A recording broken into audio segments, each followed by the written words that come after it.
in the community of La Morga.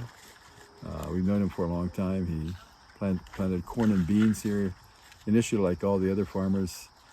Corn and beans for existence, just to keep his family alive and never to really get ahead. I mean, he never made more than $100 a month probably in his whole life.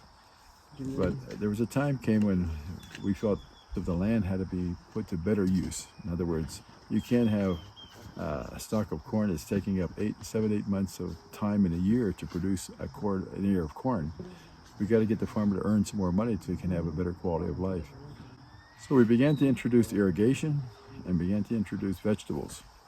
And vegetables, it took a while for us to get our act to put together, and that's to learn how to do drip irrigation like we're putting in here. And we also bringing in building dams and pumps and water systems and bringing machinery up to build dams and different properties and different things.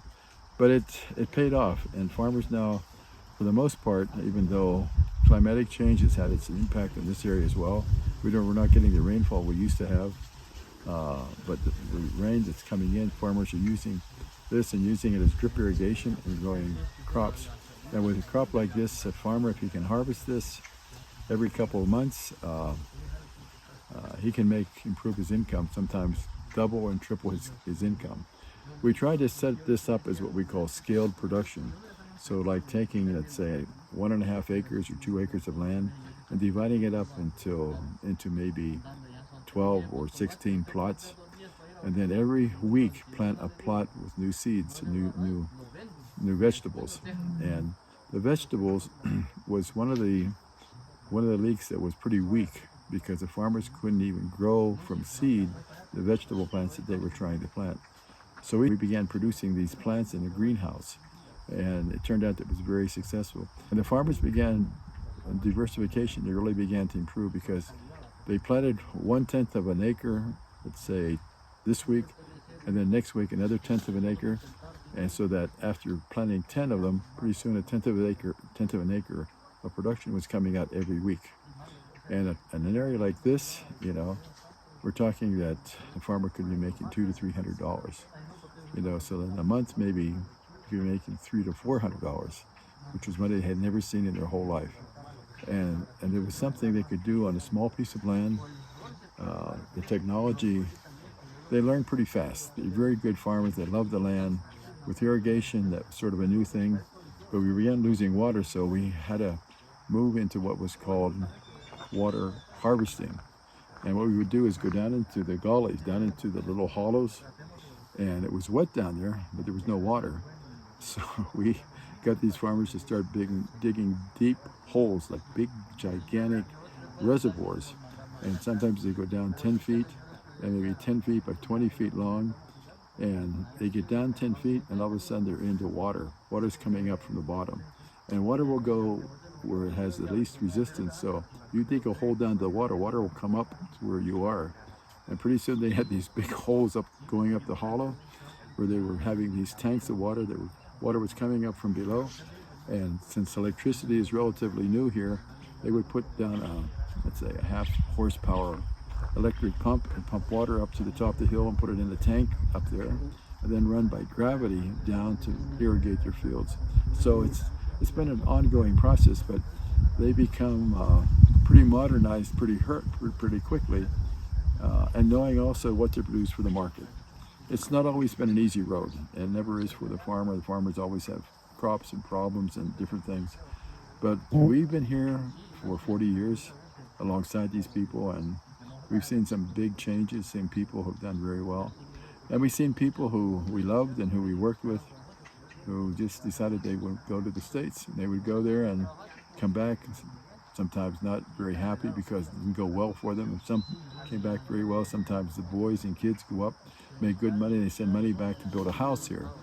And I say, why are you going to build a house? Because he said, I'm going to go back to Honduras someday, once I have enough capital to go back. But I'm going to go back and live there because that's where my family is.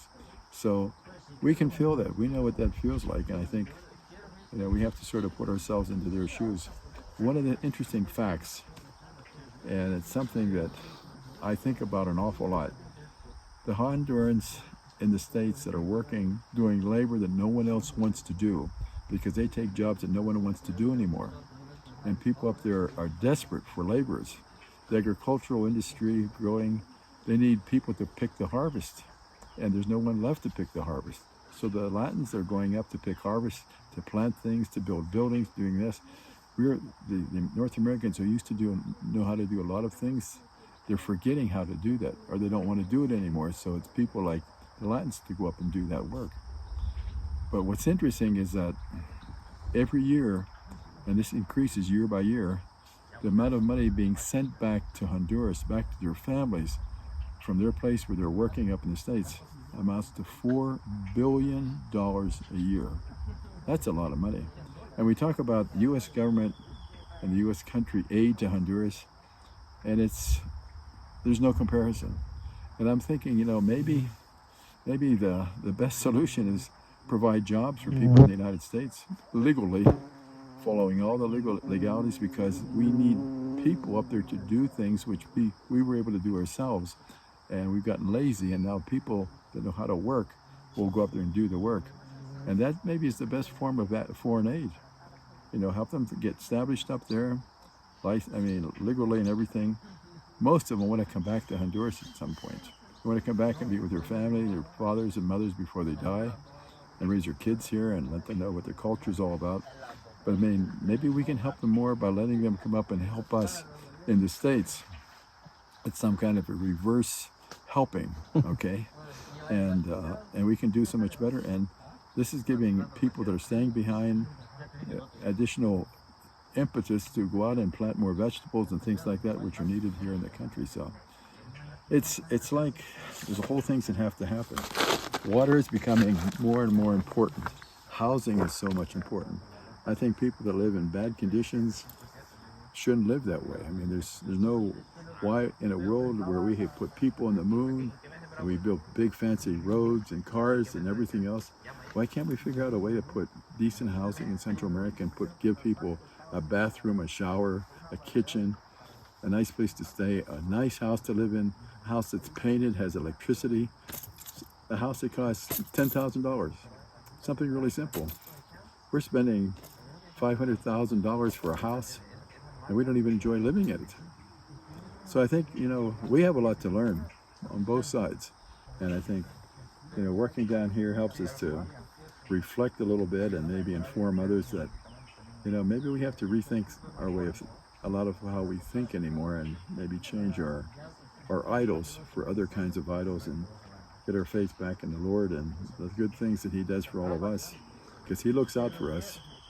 Because all the things we've been through here in Honduras, we know He's been looking out for us for so long that it's been more than we can say to Him in terms of thank you, Lord, for all you've done for these people and for us, because it's been a learning experience on both sides. So it's been enjoyable.